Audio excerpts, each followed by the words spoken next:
السلام علیکم دوستو۔ آج شادی بیاہ اور دیگر تقریبات میں ان بوڑھے مردوں، نوجوانوں اور داڑھی رکھنے والوں کے لیے ایک پیغام ہے،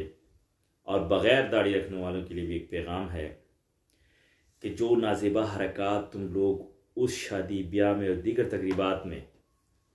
کرتے ہو ان سے باز آ جاؤ، اللہ سے ڈرو۔ سب سے پہلے تو یہ کام ہی نہیں ہونا چاہیے کہ ایک نامحرم عورت، ایک صنف نازک عورت، اس کو تم لوگ نچا رہے ہو، پیسے پھینک رہے ہو، اس پہ دولت لٹا رہے ہو اس پر۔ وہی دولت کسی غریب کو دے دو، کسی مسکین کو دے دو، کسی بے روزگار کو دے دو، کسی یتیم کو دے دو، کسی بیوہ کو دے دو، کسی کے گھر کے چولہا جلا دو، مرض پہ کسی مریض کو دے دو، لیکن وہ نہیں دیں گے ہم۔ وہاں پہ شریکہ برادری کی اکڑ میں، واہ واہ کرنے میں، لوگوں کو دکھانے کے لیے، شوشا کے لیے ایسی دولت پھینکیں گے، قرضہ اٹھائیں گے، قرضہ لے کر بھی اس شادی بیاہ میں جائیں گے جہاں پہ ناچنے والے اور گانے والے آئی ہوں گی، اور پھر ان کے ساتھ نازیبہ حرکات کرتے، کسی کو گود میں بٹھانا، کسی کے صنف نازک حصوں پہ ہاتھ لگانا، بے راہ روی کرنا ہے۔ باز آ جاؤ۔ ایک شخص نمازی بھی ہے، چلے بھی لگائے ہیں، تبلیغی جماعت میں بھی جاتا ہے، داڑھی بھی رکھی ہوئی ہے، سفید داڑھی بھی ہے، بلیک داڑھی بھی ہے، سب کچھ ہے، اور پگڑی بھی باندھتا ہے، امامہ بھی باندھتا ہے، اور وہ جا کے نازیبہ حرکات بھی کرتا ہے۔ وہی ویڈیو جب میڈیا پر، فیس بک پر لائیو آتی ہیں، وہ تمہاری بہن بھی دیکھتی ہے، وہ ہماری بیٹیاں بھی دیکھتی ہیں، وہ ہماری بیویاں بھی دیکھتی ہیں، وہ ہماری مائیں بھی دیکھتی ہیں، تو ہمارے سر شرم سے جھک جاتے ہوں گے۔ ایسے ہی ہے نا، شرم سے وہ شخص کا سر جھک جانا چاہیے جو دنیا کو نہیں دکھا سکتا، جو اپنی بہن بیٹی کے ساتھ وہ حرکات نہیں کر سکتا، جو اپنی بہن بیٹی کو لے کے اس محفل میں نہیں جا سکتا، اس محفل میں بیٹھ نہیں سکتا۔ اور اگر وہی جگہ پہ ہماری بہن بیٹی کے ساتھ کوئی ایسے نازیبہ حرکات کرے تو ہم برداشت نہیں کرتے، لیکن کسی کی بیٹی، کسی کی بہن کے ساتھ ہم نازیبہ حرکات ضرور کرتے ہیں۔ تو پہلے جو گناہ کرتے تھے نا، ایک شخص انفرادی گناہ ہوتا تھا، وہ ایک شخص اور اللہ کا معاملہ ہوتا تھا، اللہ اسے توبہ طائب کر کے وہ پردے میں بات دفن ہو جاتی تھی۔ اب تو موبائل اور میڈیا کا دور ہے، ایک شخص نازیبہ حرکات کرتا ہے، وہ پوری دنیا میں نشر ہوتا ہے، اسے انگریز بھی دیکھ رہا ہے، ہندو بھی دیکھ رہا ہے، مسلمان بھی دیکھ رہا ہے، عام بھی دیکھ رہا ہے، زید اور بکر بھی دیکھ رہا ہے، سب دیکھ رہے۔ وہ ساری دنیا اس کے لیے قیامت والے دن گواہ ہوگی جو اس نے نازیبہ حرکات کی ہوں گی۔ ذرا گھر کی طرف فکر کر لو کہ ہماری بھی بہن بیٹیاں ہیں، وہی جسم کے اعضاء جو ان کے ہیں وہی ان کے بھی ہوں گے۔ مجھے تو شرم آتی ہے جب وہ ناچتے ہیں نا، کئی ایسی محفلوں میں یعنی مجھے لے جایا گیا، لیکن میں نے وہ محفل ہی چھوڑ دی، میں اس محفل سے نکل گیا۔ مجھے جب سے جوانی میں بھی سوجھ بوجھ ملی تو میں نے اس محفل کو چھوڑ دیا کہ نہیں بھائی، یہ میں برداشت نہیں کر سکتا کہ کسی کی ماں بہن بیٹی میرے سامنے ناچ رہی ہو اور میں دیکھ رہا ہوں۔ تو بہترین غیرت مند، عزت مند اور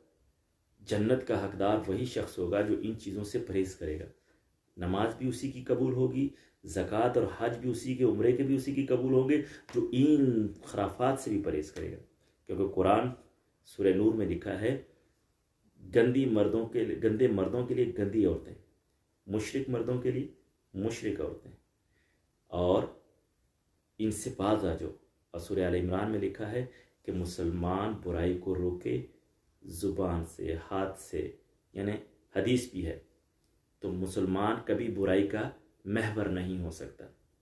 اور جو لوگ مسلمان ہو کے تبلیغ چیلے لگا کر اور قرآن پڑھ کے اور عمرے کر کے اور پھر جب شادی بیاہ میں آتے ہیں اور کہتے ہیں کہ یہ ہماری بیٹے کی شادی ہے، پھر پتہ نہیں نصیب ہو نہ ہو، ہم 4 پیسے اس پہ خرچ کر دیتے ہیں، ہم اس کی خوشیاں دیکھ رہے ہیں، تم اس کی خوشیاں نہیں دیکھ رہے، تم اپنے لیے بھی عذاب کا، جہنم کا گڑھا کھود رہے ہو، اور اولاد کے لیے بھی جہنم کا گڑھا کھود رہے ہو۔ نکاح کرو، سادگی سے کرو، ٹھیک ہے، ڈف بجاؤ، یعنی اپنی جو تمہاری گھریلو عورتیں ہیں ان کو گھروں میں بجانے کی اجازت ہے، خوشی کرنے کی اجازت ہے، لیکن اس طریقے سے اجازت نہیں ہے کہ وہ ان کو بھی غیر محرم جا کے دیکھے اور ان کی بھی غیر محرم ویڈیوز بنائیں، اور ان عورتوں کو بھی اجازت نہیں ہے کہ وہ اپنی ویڈیو بنا کے اپلوڈ کریں موبائلوں میں، یا دوستوں کو بھیجیں یا فرینڈس کو بھیجیں، اور آگے سے آگے یہ تصویریں کا سلسلہ چلتا جائے اور لوگ اس سے غلط مطلب لے. تو بہتر ہے کہ ان چیزوں سے ہمیں بچنا ہے. اور بوڑھا زانی، سب سے بدترین شخص کون ہوگا؟ وہ بوڑھا زانی ہوگا جو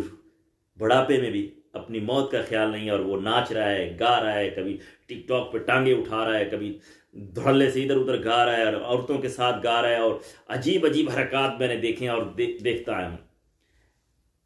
ٹھیک ہے، سانگ سننا مجبوری ہے، بن جاتی ہے، لیکن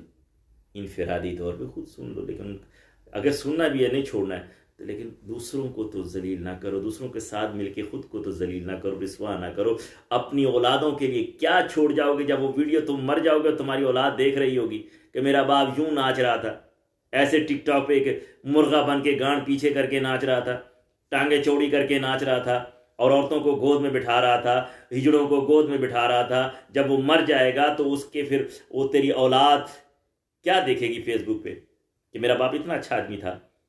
اور دوسرا اگر وہ نہیں بھی کہتا تو دوسرا زید بکر اس کو کہے گا یہ تیرا باپ تھا، ایسی حرکتیں کرتا تھا، معاشرے میں یہ چھوڑ کے گیا. ایسے کام چھوڑو جو صدقہ جاریہ بنے. عذاب والا کام مت چھوڑو. میں بار بار کہتا ہوں، باز آ جاؤ. یہ شادی تقریبات میں اتنے خرافات کر کے، اتنے سپیکر لگا کے، شریکہ میں واہ واہ، اپنے شریک اور برادری میں چچزاد اور کزنوں میں واہ واہ پیدا کر کے، جی فلاں شخص نے تو بھائی پشاور سے لوگ منگوائے تھے، جیسے گانے بجانے والے ڈی جے منگوایا تھا، فلاں شخص نے جی میاں والی سے منگوائے، فلاں شخص نے فلانی اداکارہ کو بلوا لیا، اور اتنا اس نے پیسہ خرچ کیا اپنی شادی پہ، اور جب نکاح کا وقت آتا ہے کہ دعا کرو جی میاں بیوی خوش رہے، اور صدا جی دوا اللہ سے پھر اس کی عافیت اور خیر عافیت کی دوا منگوا رہے ہو. وہ ایسی کیسی خیر عافیت کی دوا ہوگی؟ اس کے بچے بھی بے راہ روی کا شکار ہوں گے، وہ نکاح بھی غلط طریقے سے پڑھا جا رہا ہوگا، وہ شادی بھی عجیب و غریب ہوگی، اس کا کیسے نباہ ہوگا، وہ طلاق بھی ہوں گے، ان میں مسائل بھی پیدا ہوں گے. تو اس لیے بچ جاؤ، بچ جاؤ. وما علینا الا البلاغ المبین. امید ہے کہ میری تقریر تم لوگوں کو فائدہ پہنچائے گی، اور اسے شیئر بھی کرو آگے.